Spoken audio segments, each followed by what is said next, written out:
Well, thanks everyone for joining and welcome to our first webinar hosted by Tech in Real Estate. My name is Ariel and I'll be your host today. Tech in Real Estate is a YouTube channel that I created to bridge the gap between real estate and technology so that you could succeed as an investor. For this webinar, our special guest is none other than Coffee Clozers, a company I've co-created with two founders you'll meet shortly. In the next 30 minutes, we will cover several different topics, including a product demo by our CEO, Liam, and the insider scoop for new features we've recently added. So stick to the end to learn about our limited special product offering, as well as Q&A where we'd like to hear from you. So first, I'd like to start off with the hot topic I bet each and every one of us has seen before. The article title may change, but the theme is the same. Hedge funds are gobbling up single-family housing, which as an investor, this initially worried me. How can I compete against the big guns? Why are there such few tools available to auto-analyze deals? And do mom and pop investors still have control? This led me to research how many single family homes and small multifamily properties are actually owned by mom and pop investors. The numbers surprised me, but first I'd like to hear a guess from each and every one of you. If you could please enter in the Zoom chat what you think the percentage is that is still owned by small mom and pop landlords of single family and small multifamily houses. And there's no wrong guess here. I see 20%, 90%, 15%. So what is the actual number? 25%. And according to the US Census, 66% of small rental properties are owned by mom and pop investors, which is actually more than I expected based on all these news articles that we read about. So if there's so many small landlords, why are there limited tools available? And how can we fix this? At Coffee Closers, we believe we can help investors succeed despite those big competitors we talk about. Our mission is to help real estate investors find cash flowing deals in up and coming areas in minutes. Our team is 3 technical developers, Liam, our CEO, myself, CTO, and Maddie, CPO. A little bit about our progress. So for those of you who are subscribers to Tech in Real Estate, you know that I've been building tools for investors for a bit of time now. The first tool, which many of us are all familiar with, that you probably built by yourself at some point, is a spreadsheet. The main point I've heard over and over again was how to accurately evaluate a rental property. So like most people, I created a simple step-by-step process to copy property data, gather rent information, calculate expenses, and analyze cash flow. I thought I solved the problem, but I learned it was only the beginning. This is a great start, but I don't want to copy or have the time to do things manually. I want to take a list of properties, analyze cash flow, and filter out the junk to highlight rent-ready properties that have value-add opportunities. This led me to build an app to automate property metrics at scale by uploading data from Redfin.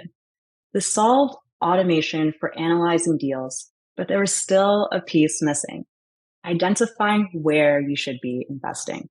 So I researched some major factors to help identify which areas you should invest in.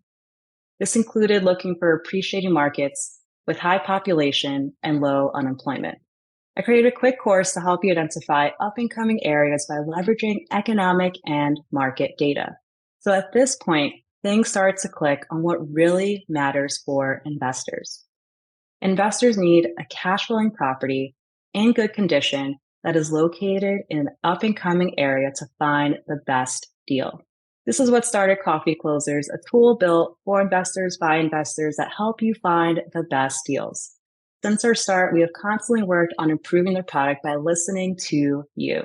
Your expert feedback has helped us to build this product from the ground up.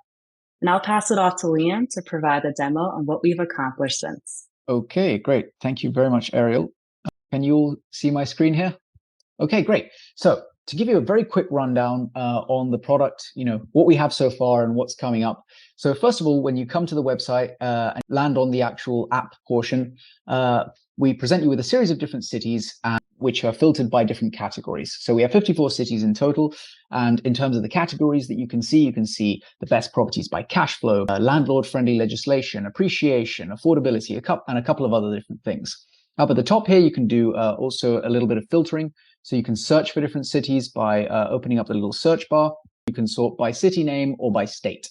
That's a little bit of info there. Or of course, you can also use the text input at the top. If I start off by looking at the city of Tampa, here we can see our main sort of property listings page where we have properties on the left and we have our map on the right.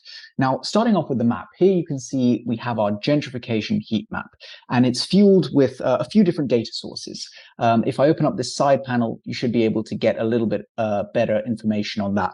Mainly, we're using data from the US Census Bureau, looking at things like population growth, bachelor's degrees, employment stats, median household income.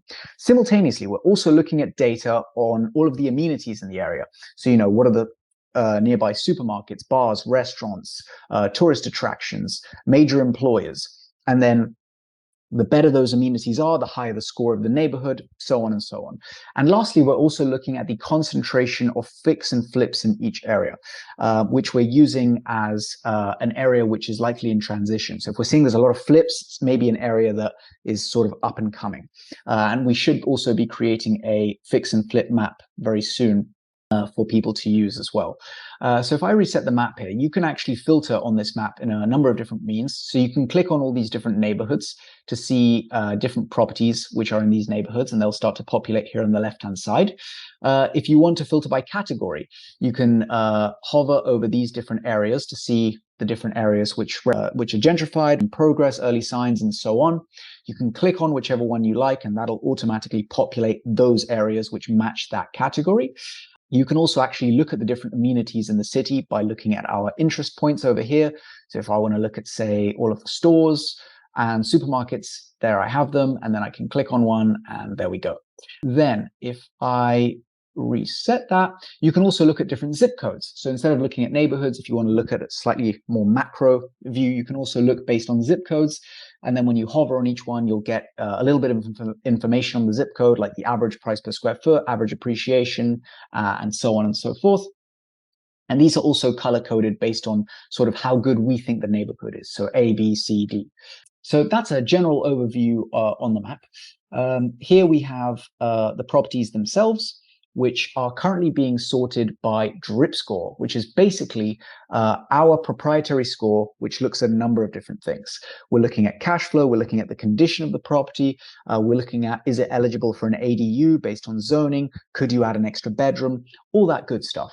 And the reason why we're sorting by this sort of score is because if you were to just sort by cash flow, and I'll do that right now, what you'll notice is that most of the fixer-uppers will tend to be at the top because, of course, the price on the fixer-uppers is very low, which means that you get this sort of artificial high cash flow, which doesn't take into account all the renovation costs that you need to pump into this property.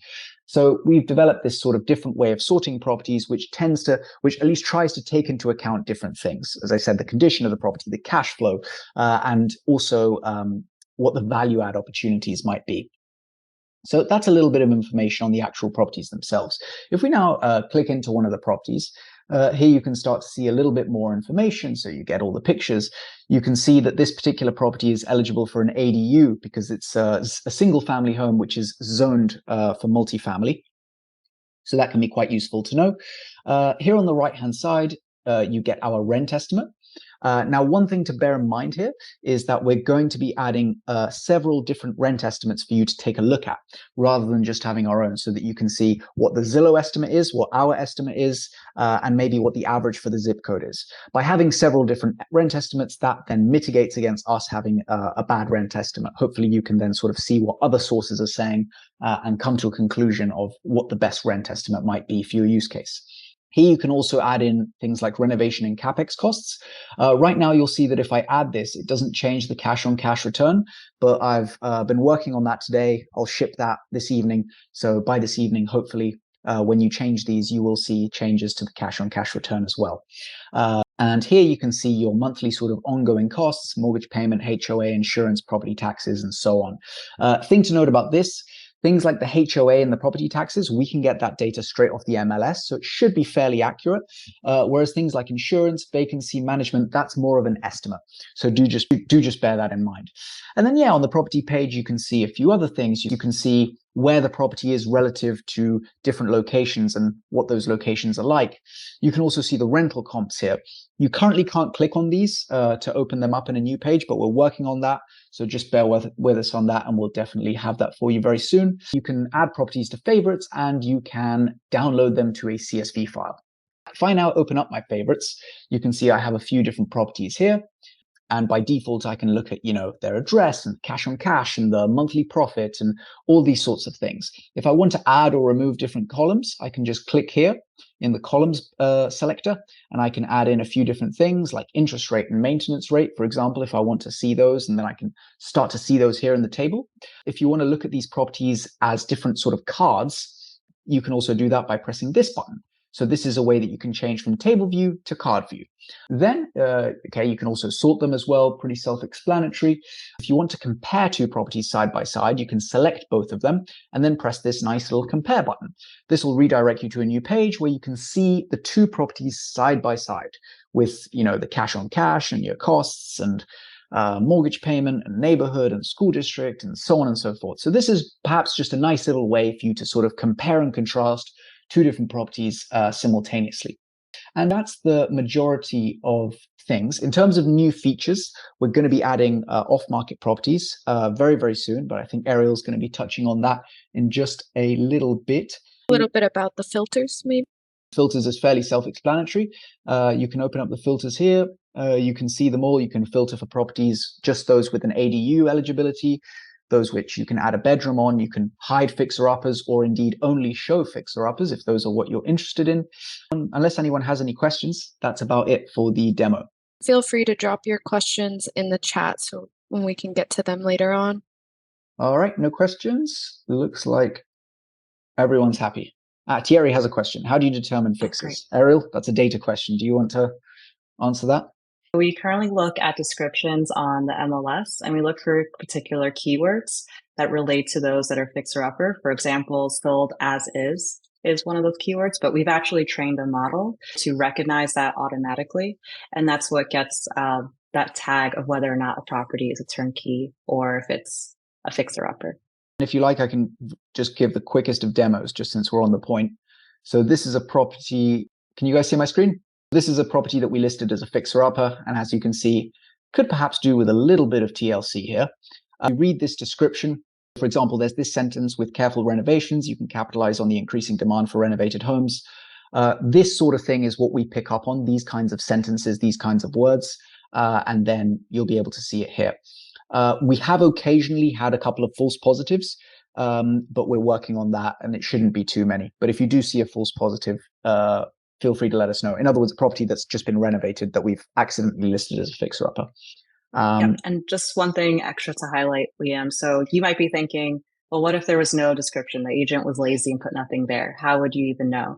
We thought of, and we've been speaking to an API provider that could help us to better recognize within the images if a property needs fixing up, and even possibly go into the next step of what that estimate is as well. So we are exploring those avenues too.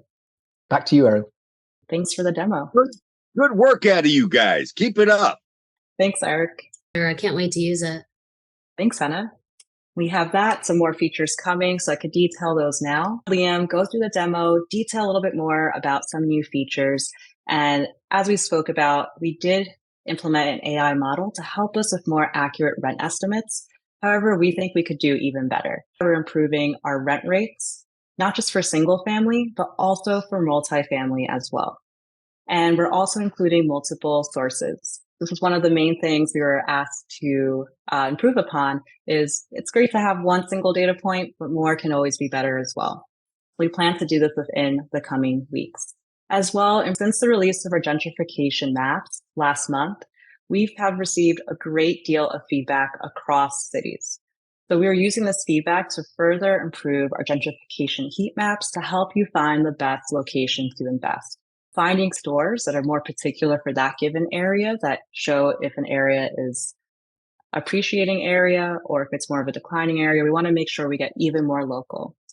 In addition, like Liam said, I'm super excited about this, is that we're incorporating flipping data into our score too.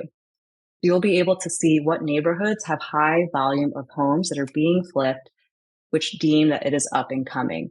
We'll even provide granular metrics, like what are the actual streets that have hot flipping activity, and who are those companies that are actually doing the flipping. As well, we are introducing off-market data for the first time. And I was a little bit wary with this at first because, say just for Tampa, there's 200,000 properties. So how do we filter through the noise of these as well? We've analyzed this data and I've come up with our top curated stacked list to help you to find top motivated sellers rather than marketing and sifting through so many different home buyers where you can waste a lot of money and effort. So our goal is to highlight top properties based on different motivated criteria so you can focus on low effort, high reward deals. A common question that we receive is what actually powers Coffee Clozers? Coffee Clozers includes market statistics, which we receive from different sources, including Zillow, Realtor, and Redfin. We also get property details and historical rent rates, both from Real Estate API and Rentcast. Then we look at historical vacancy, so from the latest month, by utilizing apartments vacancy, mortgage rates from Fred, and we also look at economic data there too. We also have demographic and location information that comes from the US Census and Google API. So we are constantly seeking out partnerships with other data providers. So if you have a favorite you'd like us to work with, please feel free to let us know as well. You're probably thinking, I love these new features. When can I access them? So over the next few weeks, we will be rolling out each of these new features in batches for the different cities. We'll have notifications via email and social media on each rollout. And by November 27th, you can expect all the new features that we mentioned to be available across cities. That will also be the last day to enroll and be grandfathered into our current prices without upcharge for off-market and future features that we have. So currently our price is $25 a month per city and $100 a month across all cities. Don't wait, start your free trial today with Coffee Clozers and you could go right to our website to do so. At this stage, we would love to answer some more questions, even if it's not directly about the product. We'd love to hear what's top of mind of things that you're concerned or thinking about when it comes to real estate and investing.